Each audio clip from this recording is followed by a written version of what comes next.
Genco's Black Friday Cyber Monday Auto Loan Special is here. Apply for your auto loan online and receive a 0.15% loan discount. Plus, every auto loan gets 90 days with no payments. Then have a chance to win 90 more days with no payments. Black Friday Cyber Monday only at Genco. This special runs till December 2nd. Every online application gets an additional discount plus 90 days no payments. Only at Genco. Subject to credit approval, membership eligibility, and loan policies. For more information, go to gencofcu.org, member NCUA.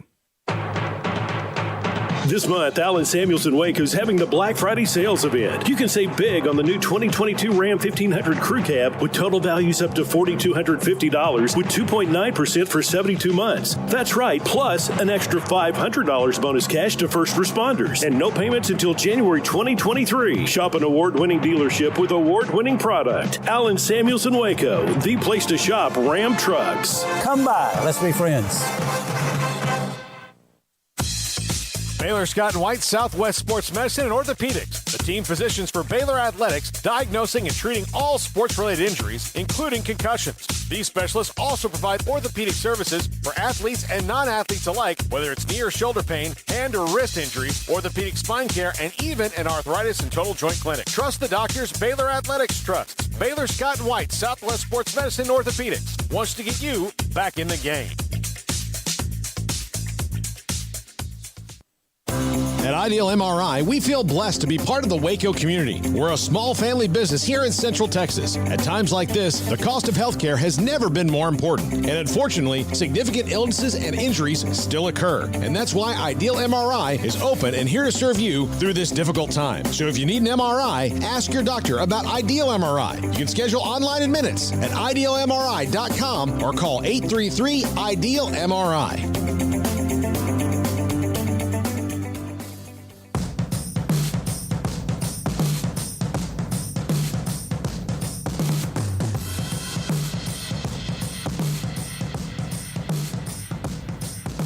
Welcome in to the 365 Sports Baylor postgame show. Paul Catalina, new guy, Tanner Carlson, and Jacob Wilson alongside. Baylor falls to Texas 38-27 to wrap up the regular season. Texas will finish at 8-4 and sits and awaits a potential upset. They need an upset from Kansas, needs to beat Kansas State for them to get into the Big 12 title game. But Baylor falls to 6-6 and awaits whatever bowl game they may get, which is exactly what, Texas will be awaiting if Kansas State wins. But all in all, not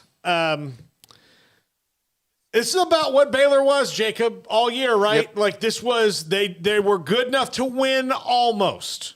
Yeah, today they just really ran out of steam. They came out, had a fantastic first possession on defense, forcing Quinn Ewers that intentional grounding, getting that safety. The Baylor defense looked like they were containing Bijan Robinson for a little while, and then it ultimately just unraveled.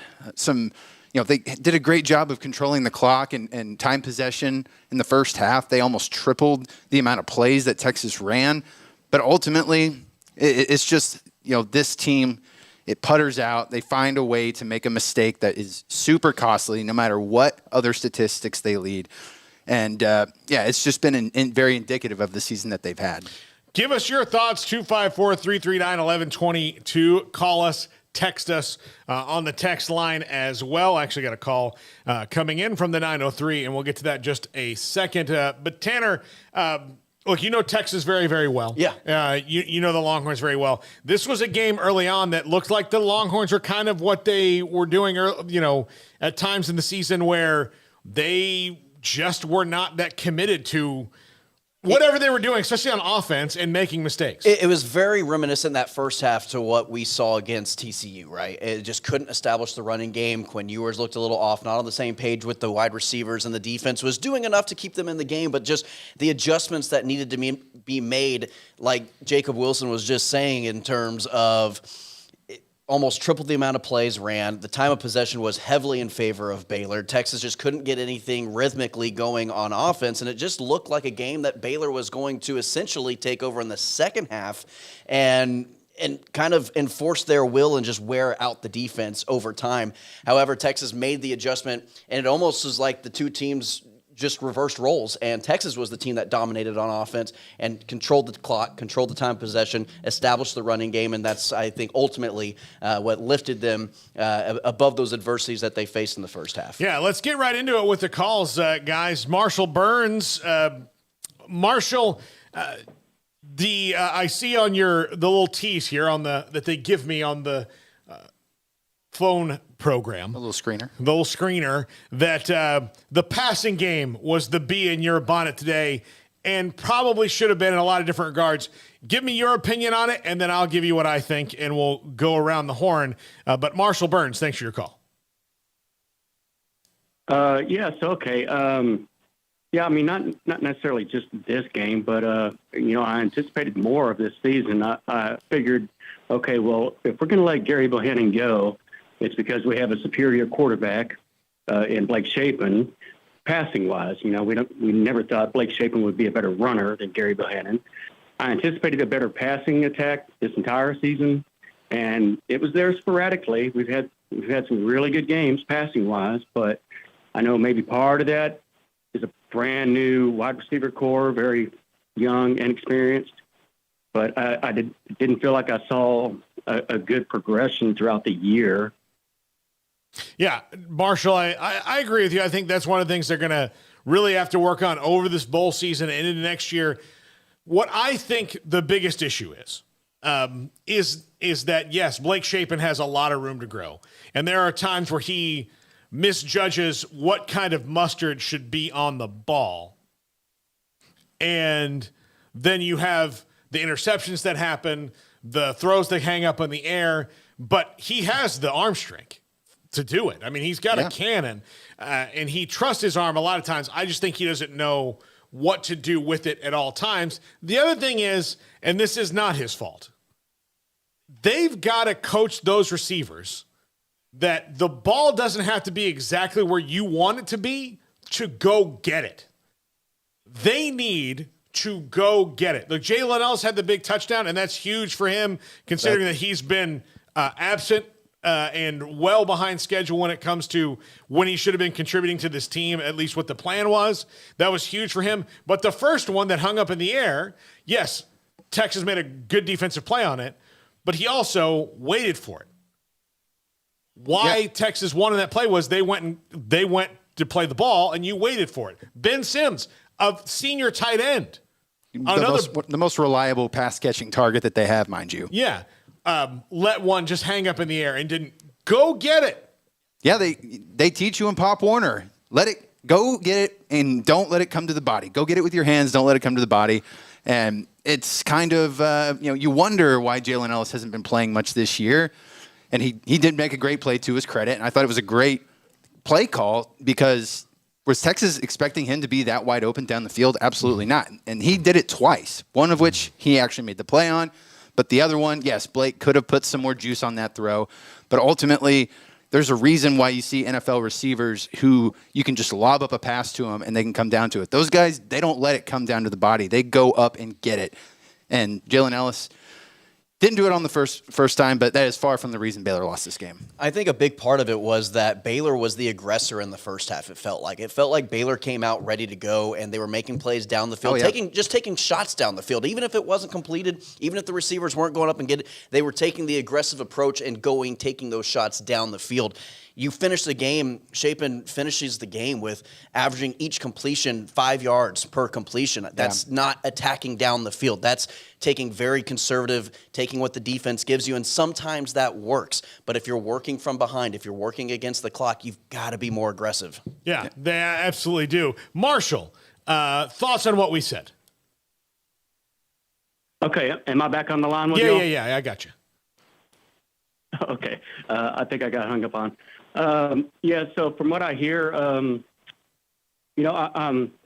guess I'm more concerned with the development from wide receivers. I believe y'all said that, that's a little bit on the position coaches as well. But make me feel good for next year. Why should we feel better about the passing game next year? Yeah. Well, thanks for your call. I certainly appreciate it. And please be like Marshall, 254-339-1122. In the next segment, we will have Sam Bradshaw, SicEm365.com, breaking down the game for us from his perspective. And we mentioned this last week on the show, Jacob. Mm-hmm. Blake Shapen, this is his first full year starting. This is Hal Presley's first year as a starter. This is Monterey Baldwin's first year as a starter. I think you can go down almost the entire offense. Yeah, both the running backs, like all the running backs, first year in any kind of starting and main role. Richard Reese is a true freshman. Finally got Squirrel through a whole year mostly healthy. All of those things, and he walked on senior day, so he might be gone anyway. So probably. There are a lot of things about this team that were first year. Now, we thought, I think, that the offensive line being all veterans would kind of buoy that a little bit, and it did at times, and it didn't at times.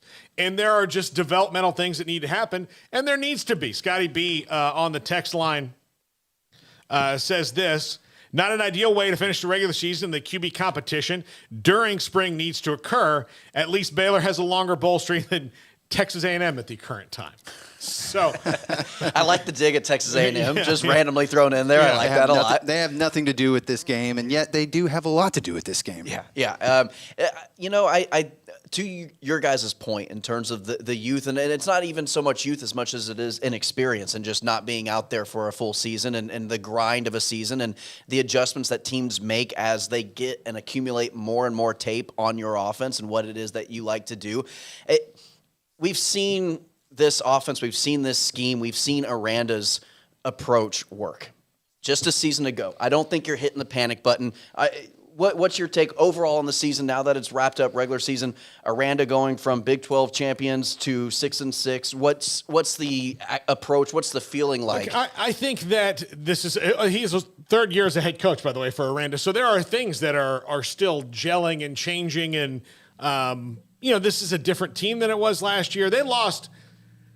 I sometimes think fans, and this is of every single team, I mean every team. Of course. Everywhere. They think that it's kind of like last year's apple harvest. If you have enough big red bushels of apples, they're all going to be delicious. But sometimes the tree doesn't bear as much fruit, or you may need a little bit longer for them to grow where you want, and that's where they are right now. I think this will be a team that will be much improved next year. I don't think they're going to dip in any way. Paul, is this metaphor indicative anyway of the apples that we found randomly sitting outside the studio here? Maybe so. Maybe it's because of the street apples that we found. I'm afraid to eat them, Paul. Yeah. You wash them. You wash them. Wash them off. You wash them. They're fine. You're fine. A little turpentine. Nothing that. But no, I do think that they expect that. So I think that, especially on defense, the offense wasn't as bad, and it wasn't great at times. But the offense didn't regress as much as people like to think it did. I do think the defense was not dominant like it was at times last year.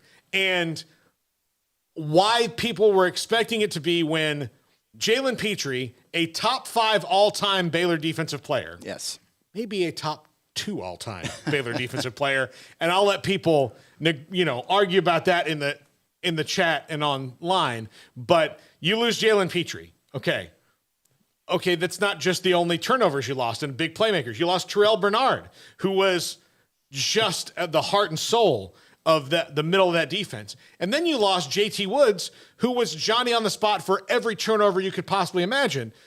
Those are 3 guys alone that they lost.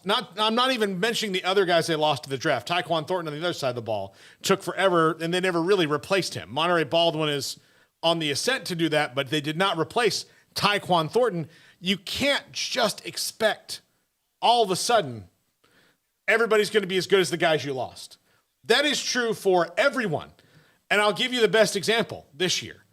Alabama doesn't rebuild. They just reload, right? Mm-hmm. Yeah. Are they as good as they were last year? No. But they got the same number of 5 stars. They're still a top 5 recruiting class. Shouldn't, if you go by fan logic, like once one door, closes and the next one opens, it's full of joy. Well, not always. It's According to that logic, Bama wins the national championship every year, and it's not even close. Yeah, exactly. And going on the defense side of the ball, a lot of people, like you said, are putting blame on offense. How many times last year, as the Big 12 champions, did they allow a 30-plus point performance on the defensive side of the ball? You got Oklahoma State getting 36 on you. You got West Virginia 43. You've got Oklahoma 35. Won that game, but still allowed 35 points. Kansas State 31. TCU had 29 in Texas today with 38. How many times did they give up that many points a season ago? Never. Not once. Right. No. Yeah, never. They never did that. Right. So, again, 38-27, this was not indicative. This is a different team Baylor was a year ago. So, I think that maybe, expectation did not meet reality. And, look, Baylor, I'm not giving them an excuse. This was a disappointing season. Yeah. To come off a conference title, not come out and stamp and say the conference still runs through the 2-5-4, that's a disappointment. But to think that all of a sudden, the whole house is falling down. No, I just think that there were some things that were so good last year that had been developed so well that when you lost them, it's not unreasonable to see that you were going to take a step back. But Baylor's biggest enemy for most of the year was itself. You shouldn't lose to West Virginia in that game. And you had opportunities, had TCU dead to rights. And a couple different times in that game. One more first down at any point in the fourth quarter for Baylor, and TCU doesn't have enough time to get that done. So those things, that killer instinct is what they really lacked. And that's not something that really shows up on film. That's not something you can go into the film and be like, okay, you left the killer instinct over here, but if you just go over here, you can get it. No, it's just something that has to develop over time, and eventually they'll get to it. When we come back, Paul Catalina, Tanner Carlson, Jacob Wilson, here with you on the Postgame Show. Sam Bradshaw, S11 from SicEm365.com, breaks down the game from his perspective. This is the Postgame Show on 365 Sports. Genco's Black Friday Cyber Monday Auto Loan Special is here. Apply for your auto loan online and receive a 0.15% loan discount. Plus, every auto loan gets 90 days with no payments. Then have a chance to win 90 more days with no payments. Black Friday Cyber Monday only at Genco. This special runs till December 2nd. Every online application gets an additional discount plus 90 days no payments. Only at Genco. Subject to credit approval, membership eligibility, and loan policies. For more information, go to gencofcu.org, member NCUA. This month, Allen Samuelson Waco is having the Black Friday sales event. You can save big on the new 2022 Ram 1500 Crew Cab with total values up to $4,250 with 2.9% for 72 months. That's right, plus an extra $500 bonus cash to first responders and no payments until January 2023. Shop an award-winning dealership with award-winning product. Allen Samuelson Waco, the place to shop Ram trucks. Come by. Let's be friends. Baylor Scott and White, Southwest Sports Medicine and Orthopedics, the team physicians for Baylor Athletics, diagnosing and treating all sports-related injuries, including concussions. These specialists also provide orthopedic services for athletes and non-athletes alike, whether it's knee or shoulder pain, hand or wrist injuries, orthopedic spine care, and even an arthritis and total joint clinic. Trust the doctors Baylor Athletics trusts. Baylor Scott and White, Southwest Sports Medicine and Orthopedics wants to get you back in the game. At Ideal MRI, we feel blessed to be part of the Waco community. We're a small family business here in Central Texas. At times like this, the cost of healthcare has never been more important. And unfortunately, significant illnesses and injuries still occur. And that's why Ideal MRI is open and here to serve you through this difficult time. So if you need an MRI, ask your doctor about Ideal MRI. You can schedule online in minutes at idealmri.com or call 833-IDEAL-MRI.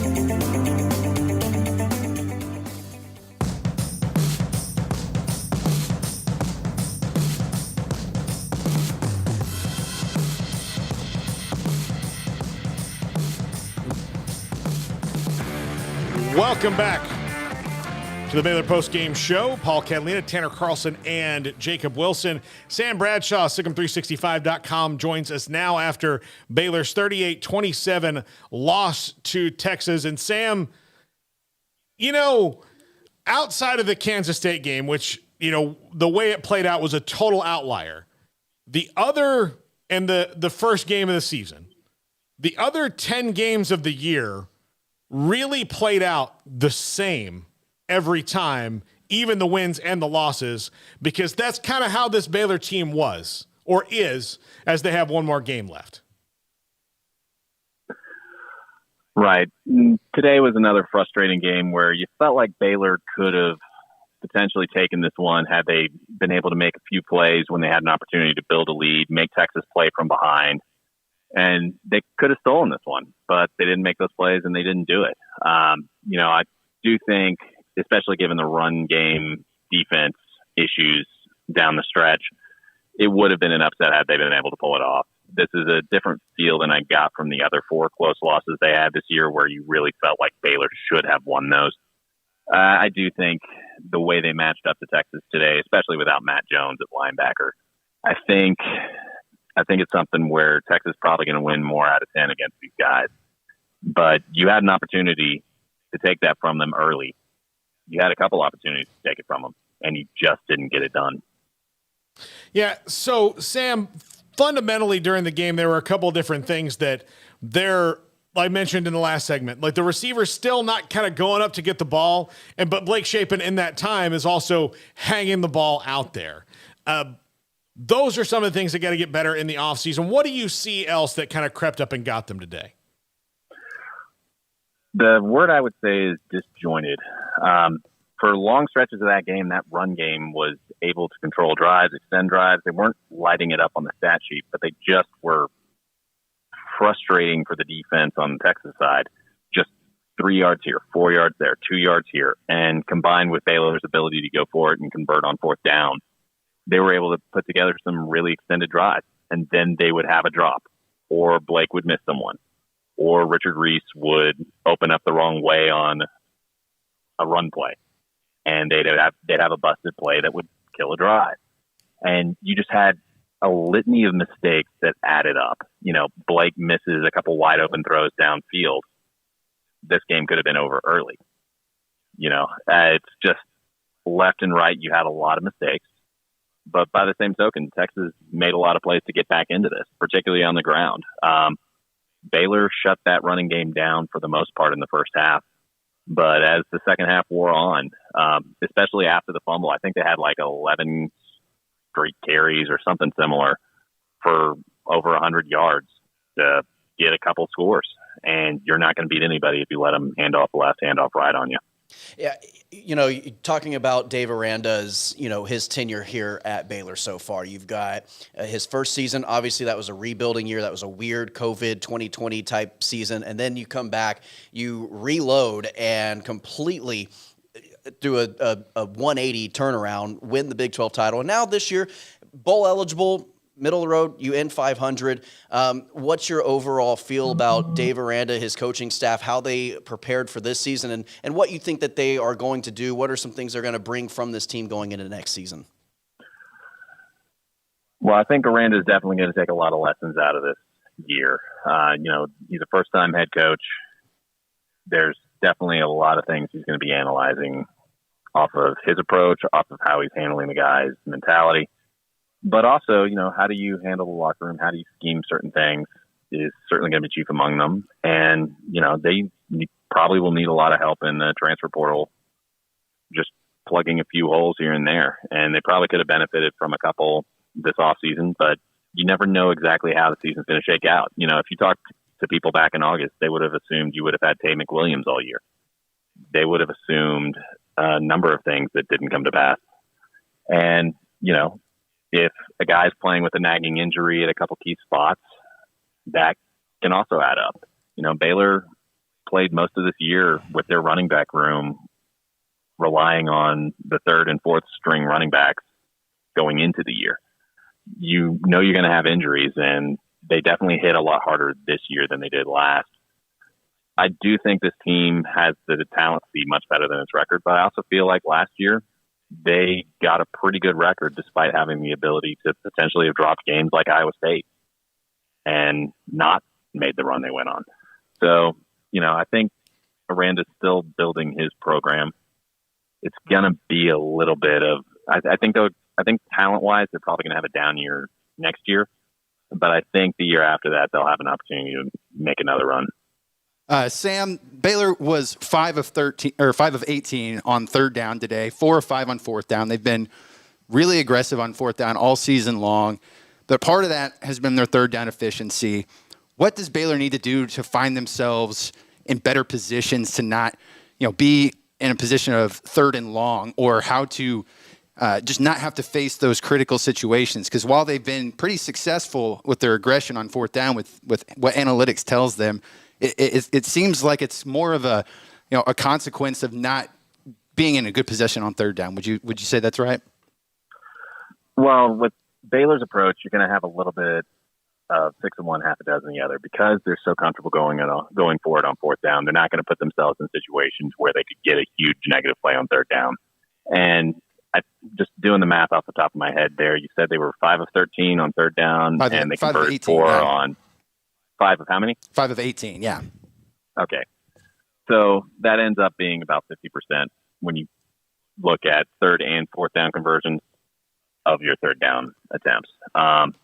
So not terrible, and especially got out of hand late when they otherwise probably wouldn't have gone for those if that wasn't literally their only chance to potentially threaten that game. I think the biggest issue offensively is going to be you've got to get that passing game working. And I think Blake has definitely played below what we've seen him do in the past, but he's also young. So part of it is teams doing better jobs scheming him. Part of it is he's just missing guys, and some guys are open. Part of it is he's making a couple of bad reads here and there. The interception that the Texas linebacker got, you had kind of classic sucker concept where you got the clear out and you got the dig. You had a check down open to the tight end, pass that up and force it, Mm-hmm. And he's a young quarterback. He'll learn, but he's got to be able to get those passes a little more accurate. We've seen him deliver the ball accurately in the past, and he's going to have to get back to that, or else, whether it's drones or whether it's somebody else, somebody will probably have a chance to unseat him as that starter. So he's got to get it in gear. All right, Sam. So you lead me into my question. Your report card, because you are the king of common sense when it comes to breaking these things down, because people get emotional. There are things I will not read from the chat and the text line that are just pure raw emotion. And they're not even saying bad words. It's just, you can tell it's a thing I like went poorly. I'm angry at everything. Right. Yeah. So, but Blake Shapen's honest to goodness report card, when you look at this year, and you mentioned where he needs to improve, but where would you grade him? It depends on the game, because honestly, some weeks it was a flunking grade. Other weeks it could be as high as a B+ or A-, just depending on how he was playing that given week. For the most part, I'd say he's probably a C-. You got to a bowl game. He won you a couple games, but at the same time, there was a lot of meat on the bone. You had the ability to win a lot more than you did. And the running game was effective in spite of the injuries and in spite of teams camping out against it. You had the ability to do a lot more. And it's a young quarterback. I do think he will get better. But Baylor needed more the last few weeks, and they didn't get it. Yeah. Sam, last question. How valuable for a team, and there's valuable for every team, but the extra bowl practices you get for young guys that need to step up, guys that may have expanded roles like Jalen Ellis might play more in the bowl game, will these practices be that you can kind of focus on the one thing and not everything else that's coming up around you, the 12-game season? I think it'll be beneficial. I also think just from a program momentum standpoint, the last thing you want to do is follow up a Big 12 title game year missing a bowl. I think getting enough practice reps, not only for the young guys that have been playing this year, but the young guys that are going to have to step up on the offensive defensive line, getting them a lot more work is going to be huge. And then also going and playing somebody new. That's one of the aspects of the bowl game that is underrated in my mind. You see the same 9 teams in the Big 12 every year. And of the teams Baylor played this year, everybody saw them last year except for Albany. So being able to just get some variety, it's somebody who doesn't know you inside and out, somebody that it's new. I think that'll be beneficial, not only just for focus, but also you're exposing people to some schemes they haven't seen. You're challenging them in new ways. And when you challenge people, you give them the opportunity to rise to the occasion. Hopefully we'll see them do that, finish the season on a win like we saw with the 2016 team that went 6-6, went out and beat Boise. It's a very disappointing year, but it's a year they can build from and get back to where they want to be. Sam Bradshaw, SIGM365.com. Sam, thank you so much for hopping on this year. When you did, we'll probably have you again on when we get closer to the bowl game. We know what's going on. But Sam Bradshaw does great work. Please sign up on the premium section, SIGM365.com. Sam, have a great weekend. Happy Thanksgiving. You too. Yeah. So there you have it, guys. That's kind of the breakdown. Sam is the most, and you heard that, just the most common sense level guy. Right. And especially, you just lost to Texas. Baylor fans, I mean, they don't have any warm emotions for burnt orange, so I get it. But that's why I wanted to have him on today for sure. We usually have him on Fridays when we have our live show from 3 to 6, which this is kind of taking the very short place of. But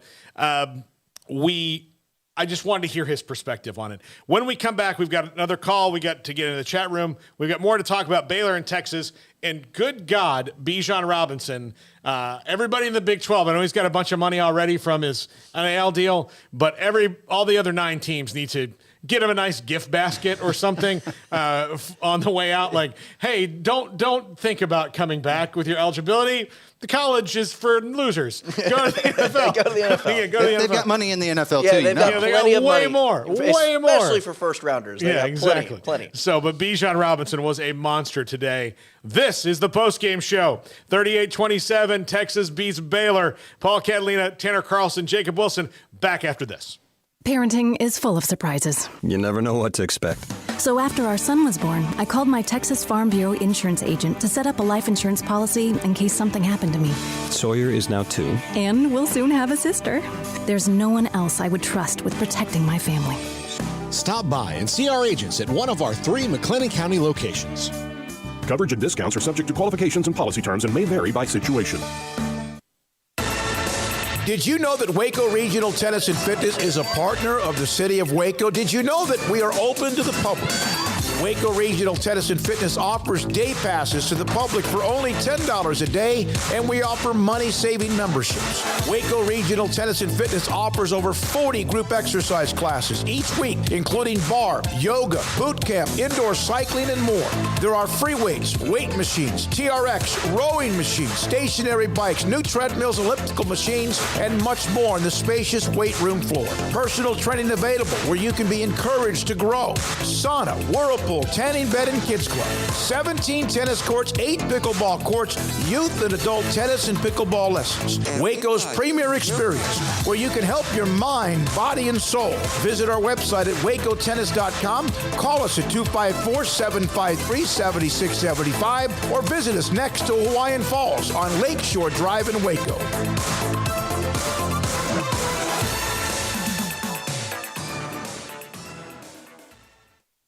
TFNB Your Bank for Life is the official local bank of Baylor Athletics.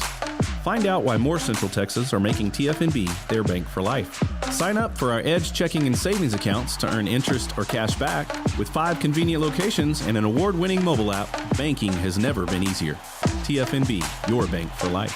Member FDIC.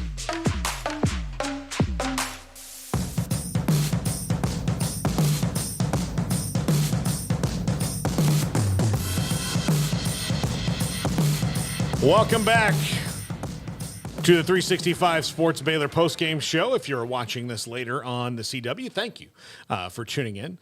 This is in place of our regular Sports Tonight on the CW because, again, this is it's Black Friday. There's a big game. Felt like we could service the viewership a little bit better by doing the postgame show here. And if you are tuning in right now, expecting, because it is 3:04, expecting the regular version of SIGM 365 Radio. Once this show is over, that's it for today. Go watch other games, spend time with your family. We're back on Monday at 3 o'clock at our normal time and normal tomfoolery. I'm Paul Catalina, that's Tanner Carlson, and that is Jacob Wilson. So Baylor loses to Texas 38-27. We're going to talk Texas in a second, but Kyle has been holding very, very patiently through an entire segment. So, Kyle, thank you for holding. Go ahead. Yeah, guys, thanks for taking my call. First of all, please, no more excuses for Shapen. I think Sam said it best. He'd give him a C-. I don't give him anything over a D. He missed, again, easy throws today. Guys were wide open, and that's why we put Shapen in this position, because of his accuracy with the football. And he has just not shown that. He has to make some not great plays. He just needed to make a few plays today, and he didn't make them again. So it's just been a frustrating year, and I hope he progresses and gets better. I was all in early, but all out towards the end of this year. Yeah, Kyle, thanks for your call. Kyle, are you from McAllen? Are you in McAllen? Are you calling us from there? Or are you closer to the rest of the world? I am. Okay. I'm in McAllen. Okay. Sure. Well, thank you for calling and watching in McAllen. We certainly appreciate it. Can I say something on that? Yeah, go ahead. I appreciate that. Yeah. I do. I like when fans are like, look, I'm tired of giving the young kids excuses. Like, coming from the Texas perspective of things, is Quinn Ewers is not everything that Texas fans have thought and hoped. All the hype going into his South Lake Carroll days and decommitting from Texas, going to Ohio State, then transferring back to Texas. And it's like, finally, we've got the highest rated quarterback since Vince Young, and he's throwing for 120 yards and averaging, average completion percentage. Like, I know Shapen doesn't have those expectations going into the season, but you can hold these guys accountable. It's okay to hold them accountable and hope that they play better, and having those expectations set a little higher, because that just proves to your program that, look, we're a winning program now.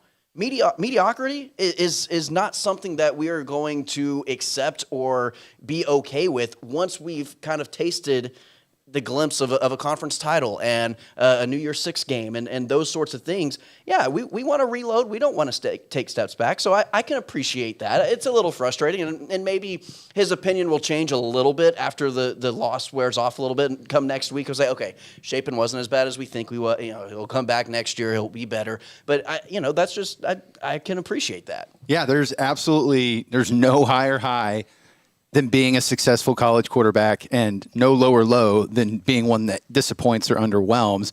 And look, you said that Blake Shapen didn't have the expectations that Quinn Ewers had. That's true. But when he won that job over the quarterback who won them a conference title last year, that really makes the seat a lot hotter for you. And yeah, I think over the past couple of weeks, I've really tried to reserve judgment, but it's really kind of been frustrating to see a team that is very capable of winning not win because of decisions that this guy who you put in charge over that guy that took you to a conference title last year did.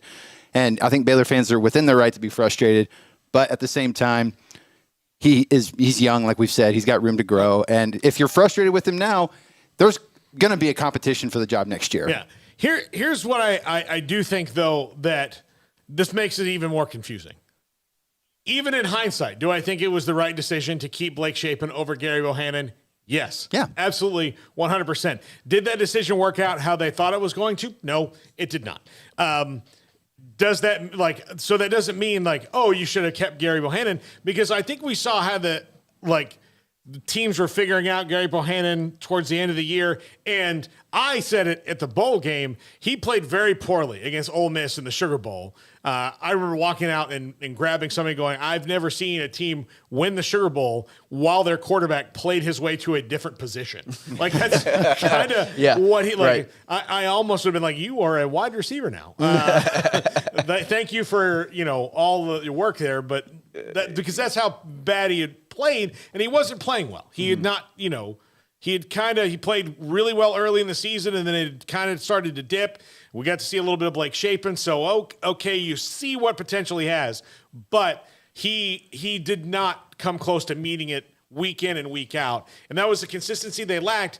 The biggest thing, and you heard Sam say it before in the segment there, is that there's a talent drop-off coming.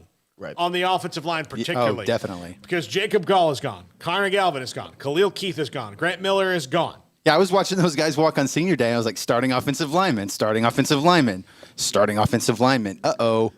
Those are holes they're going to have to fix next year.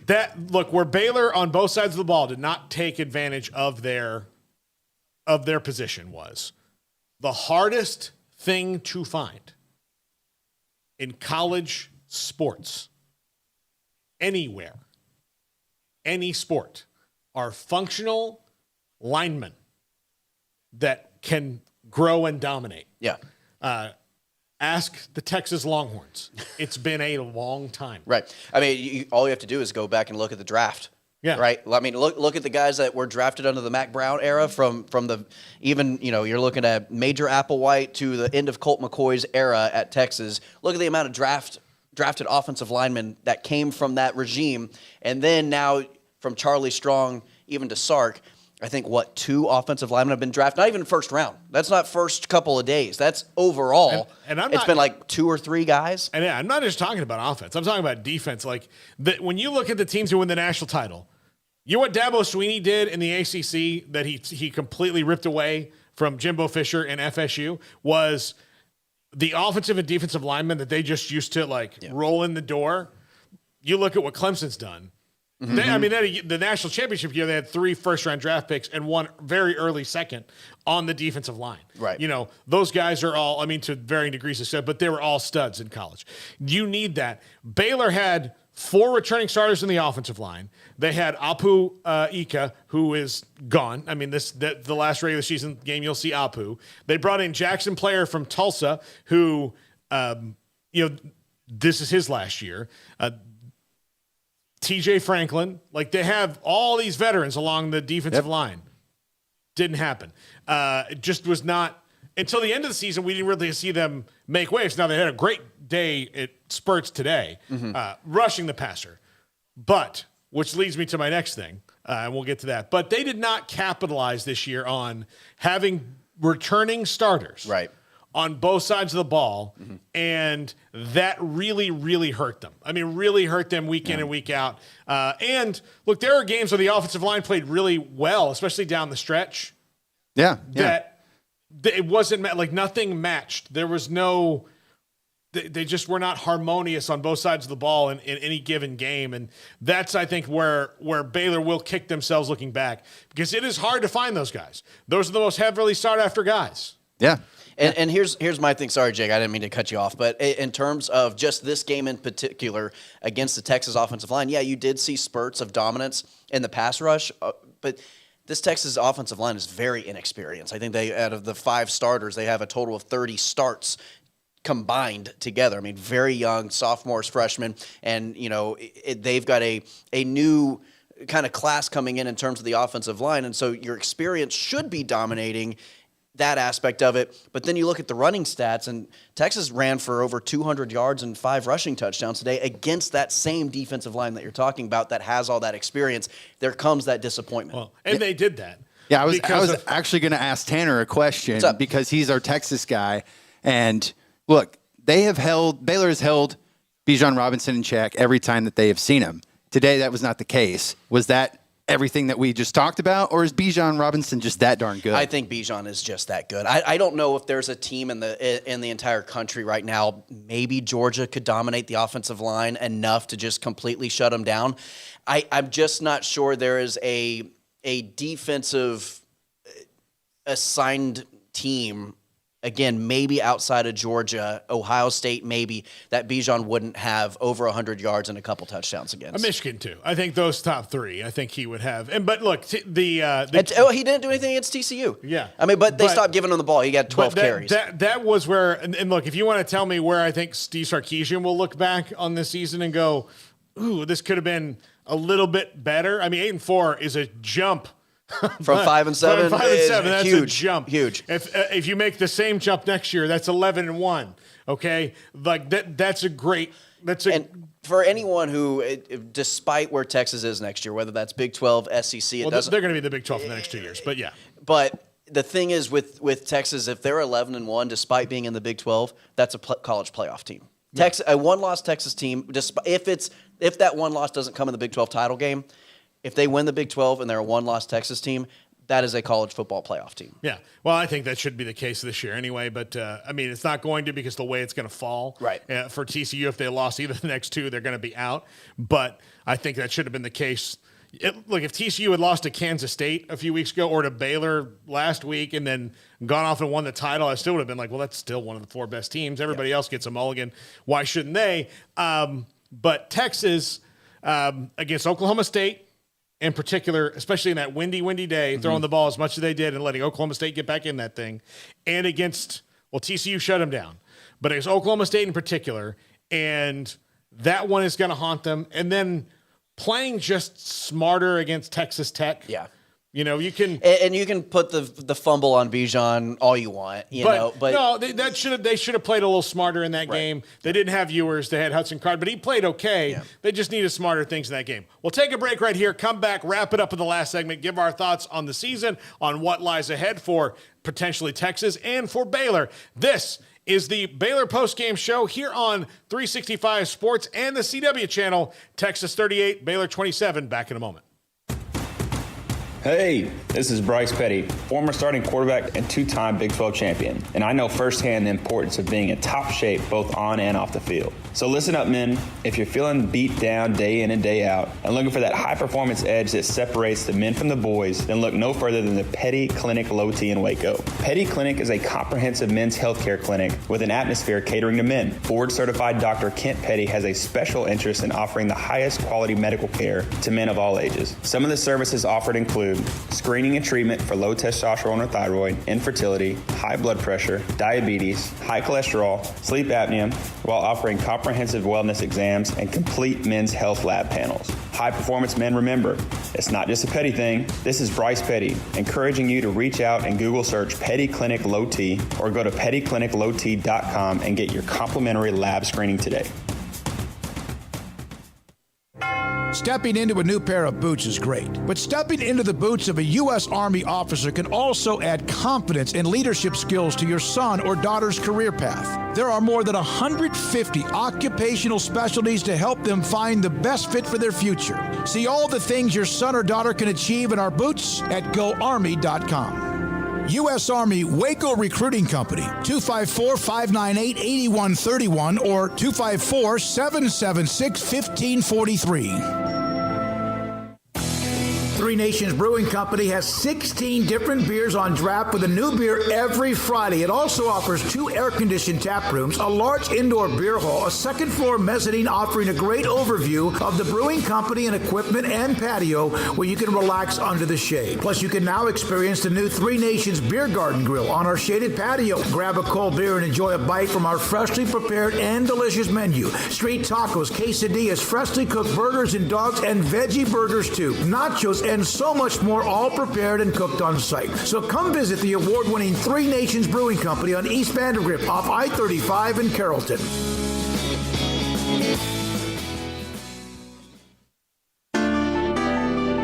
Edward Jones Financial Advisors Ben Erlinson, Chuck Verno, Brad Wilson, and Cam Heathcott understand these are difficult and changing times we live in, but they know how important your financial investments are to you. So is your financial advisor staying in touch with you and helping you navigate today's financial climate? Invest with Edward Jones Financial Advisors Ben Erlinson, Chuck Verno, Brad Wilson, and Cam Heathcott, who invest their time and experience back to you and your money. And like coaching athletes, investing money is about time, patience, and encouragement. Contact Ben Erlinson at 254-759-8533, Chuck Verno at 720 North 64th Street, Brad Wilson's location at 250 Sharon Drive in Woodway, and Cam Heathcott in Conroe. Edward Jones Financial Advisors, Ben Erlinson, Chuck Verno, Brad Wilson, and Cam Heathcott, proud sponsors of 365 Sports. Edward Jones, making sense of investing, member SIPC.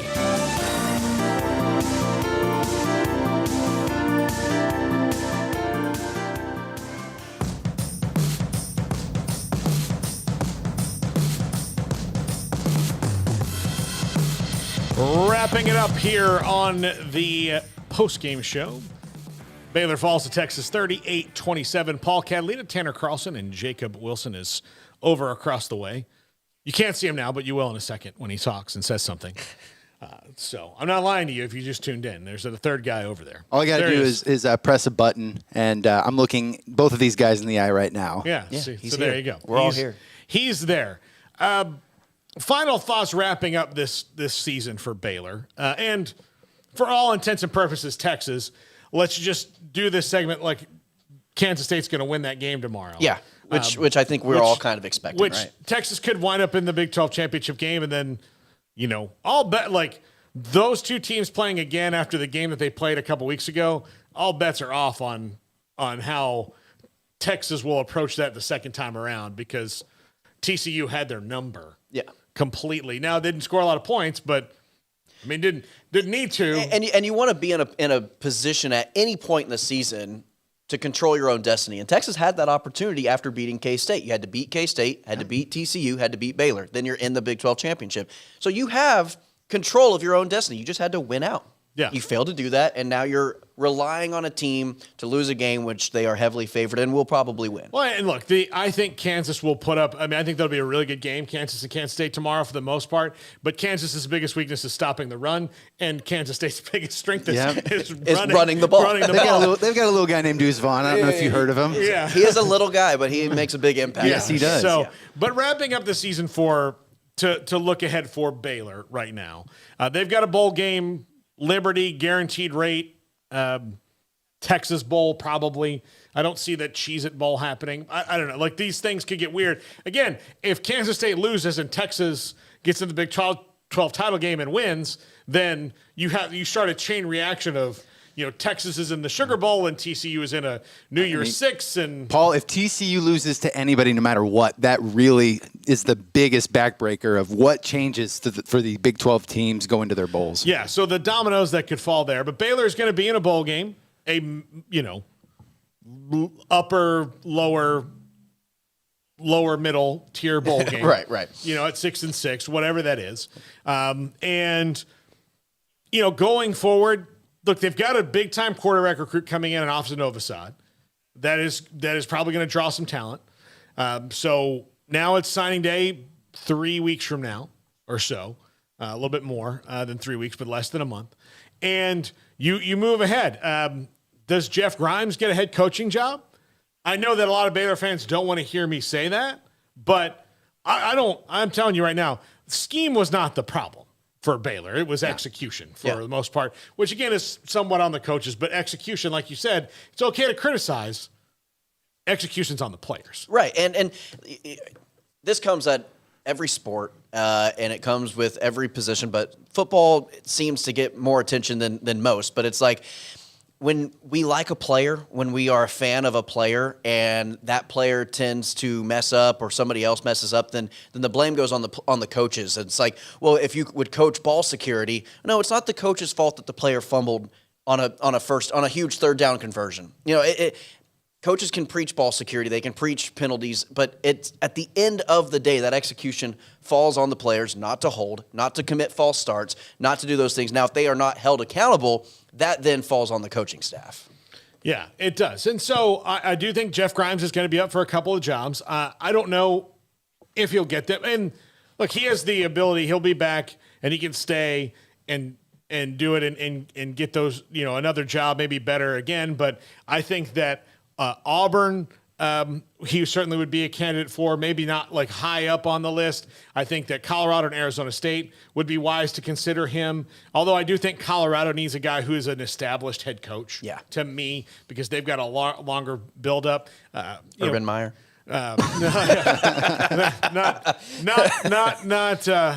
Not big enough for old Herb, but yeah, so as Baylor looks forward, look, I do think that there are things to look up at, but they have to replace 8 to 9 guys that all weigh 275 pounds or more.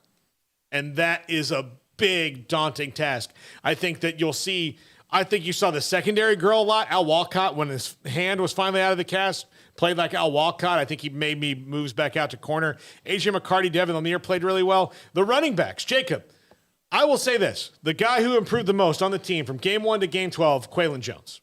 Oh, yeah, absolutely. We were criticizing him kind of, as I look back on it, unfairly, because he was absolutely fantastic in comparison to how he started. Today, I mean, he only, averaged 3.2 yards per carry, but sometimes the stat sheet doesn't always reflect what an impact a player is making, because when you needed a running back to come in and put his head down and move a pile, it was Quaylon Jones. Yeah. It was. And so Richard Reese, again, Yeah. 4 stars on your freshman year for Richard Reese.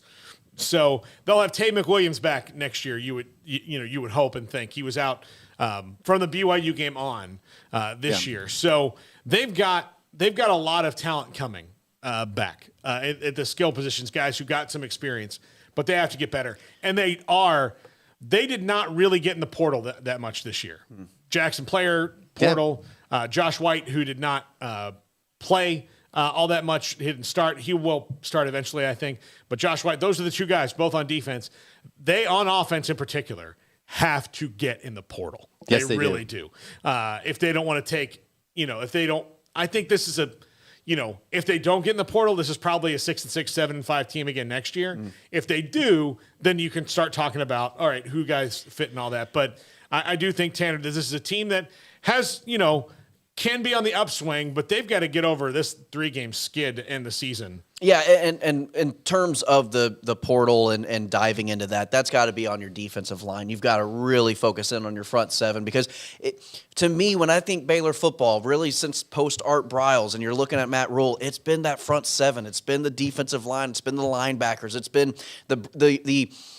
their calling card has been stopping the run, rushing the passer, creating havoc on the defensive side of the ball. They did not have that this year, and you're going to be losing the experience that you already do have. And so, like you said, a daunting task ahead of you, but a couple of guys, 2, maybe even 3 guys on the front 7, whether that's a linebacker, 2 defensive linemen, whatever, that can make a huge difference moving forward going into next year. Yeah, absolutely. So last couple of minutes here. Jacob, I think that this season is 6-6. I think you can grade it as 6-6. Yeah. I mean, that's a C. That's an average. It's a C+. They get a C+ on the season. Yeah, I mean, our predictions on SicEm365.com, some of the most knowledgeable people on Baylor football that you could ever want, 2 of whom are in this room, I must say. Yeah. But so many of our predictions, unless you had a time machine, there was absolutely no way to tell what Baylor was going to do week after week. You could get close with your score prediction, but ultimately that would have been just luck because this team was such a head scratcher. And then ultimately, it makes sense that they're 6-6 because you didn't know what you were getting week after week. They looked fantastic against Texas Tech, a team that beat Texas. Mm-hmm. They looked fantastic against Oklahoma.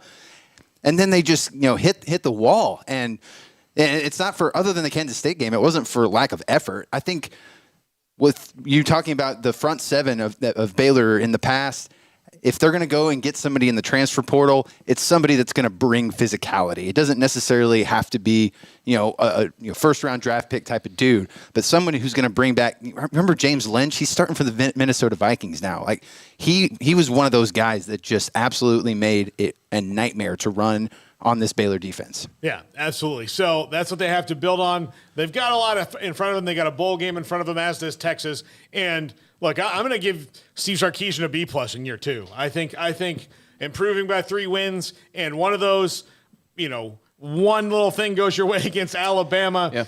Yeah. Maybe the season could be completely different confidence-wise, but this is what they were. They were an 8-4 team. Bijan Robinson is going to be such a good NFL back, in my opinion. I know these things are not exact, but the way he plays and the way that the modern NFL uses its running backs, everything translates with the guy. There's 32 teams that could use him at running back. And I think he would start. It fits their offense. He probably starts for 30 of them, maybe not ahead of Henry and maybe not ahead of McCaffrey. Yeah. Well, and again, that team where McCaffrey is now, they're using everybody. So you never know. You never know. No, you're exactly right. But yeah, Bijan Robinson. So Texas fans can finally – now look, I will say this.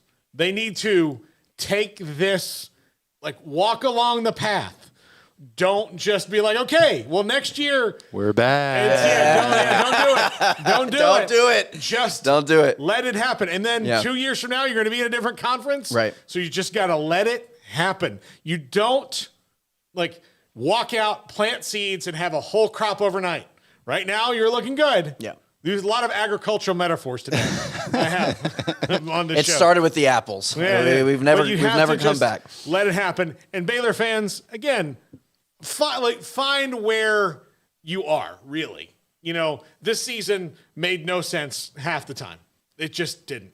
Yeah. Things that were supposed to be guys that returned played a little worse.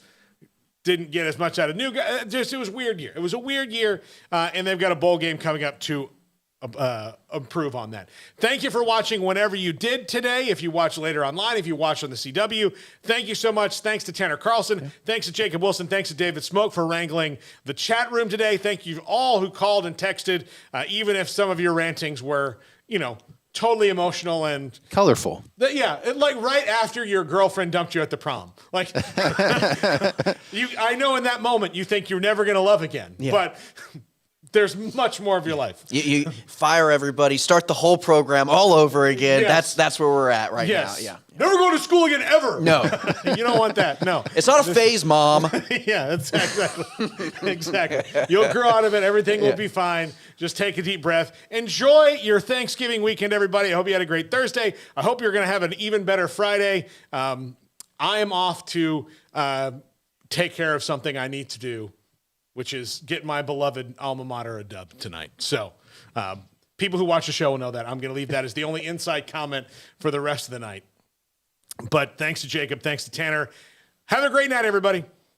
Genco's Black Friday Cyber Monday auto loan special is here. Apply for your auto loan online and receive a 0.15% loan discount. Plus, every auto loan gets 90 days with no payments. Then have a chance to win 90 more days with no payments. Black Friday Cyber Monday only at Genco. This special runs till December 2nd. Every online application gets an additional discount plus 90 days no payments. Only at Genco. Subject to credit approval, membership eligibility, and loan policies. For more information, go to gencofcu.org. Member NCUA. This month, Allen Samuelson Waco is having the Black Friday sales event. You can save big on the new 2022 Ram 1500 Crew Cab with total values up to $4,250 with 2.9% for 72 months. That's right, plus an extra $500 bonus cash to first responders and no payments until January 2023. Shop an award-winning dealership with award-winning product. Allen Samuelson Waco, the place to shop Ram trucks. Come by. Let's be friends. Baylor Scott and White Southwest Sports Medicine and Orthopedics, the team physicians for Baylor Athletics, diagnosing and treating all sports-related injuries, including concussions. These specialists also provide orthopedic services for athletes and non-athletes alike, whether it's knee or shoulder pain, hand or wrist injuries, orthopedic spine care, and even an arthritis and total joint clinic. Trust the doctors Baylor Athletics trusts. Baylor Scott and White Southwest Sports Medicine and Orthopedics wants to get you back in the game. At Ideal MRI, we feel blessed to be part of the Waco community. We're a small family business here in Central Texas. At times like this, the cost of healthcare has never been more important. And unfortunately, significant illnesses and injuries still occur. And that's why Ideal MRI is open and here to serve you through this difficult time. So if you need an MRI, ask your doctor about Ideal MRI. You can schedule online in minutes at idealmri.com or call 833-IDEAL-MRI.